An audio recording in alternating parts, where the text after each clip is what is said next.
Gatazka Telebistak aurkezten du komunikazioa gatazketan. Gatazkak konpontzeko komunikazioa. Komunikazio txarra gatazkaren sorreran egoten ote da.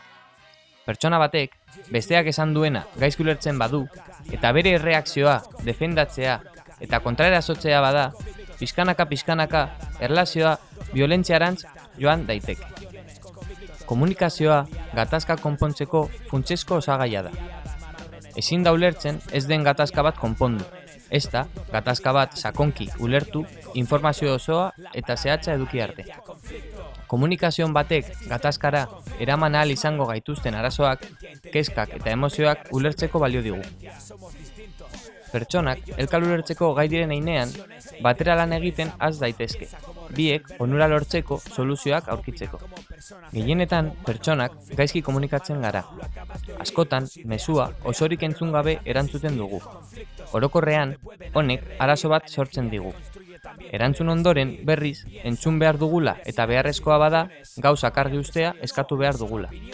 Egia da ere, gatazketan komunikazio hobetu nahi badugu, modu honetan egin behar dugula. Lehenengo, entzuten dugu. Esaten diguteneari, arreta jartzen diogu. Bigarren, argitu. Asuntoa hobeto ulertzeko lagungarri diren galderak egin. Hirugarren, laburtu. Ulertu denaren mamia azaldu ondo ulertu dugula frogatzeko. Momentu horretan, garrantzitsua da, bestean ikusten ditugun emozioak islatzea. Azkenean, laugarrena, erantzuten dugu. Ikus dezagun adibide batekin. Sinestu dezakezu, lehengo egunean, etxera iritsi nintzenean, nire senarra sofan botata aurkitu nuen, eta etxea guztia hankaz gora zegoen. Arropa zikin guztia, ohe gainean, komunontziaren tapa igota. Ikusten dut, jarraitu mesedez. Eta zer gustatuko litzaizuke berak egitea zehazki?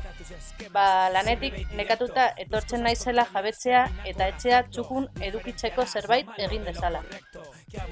Ondo ulertu badut, zure senarrarekin minduta sentitzen zara eta nahi duzuna da etxeko lanetan bera gehiago inplikatzea. Hori da, oso ondo ulertzen didazula ikusten dut. Saiatu zara lasaiki berarekin hitz egiten? Ez, oso urdurinago egia zan, ikusten dudanean saiatuko naiz.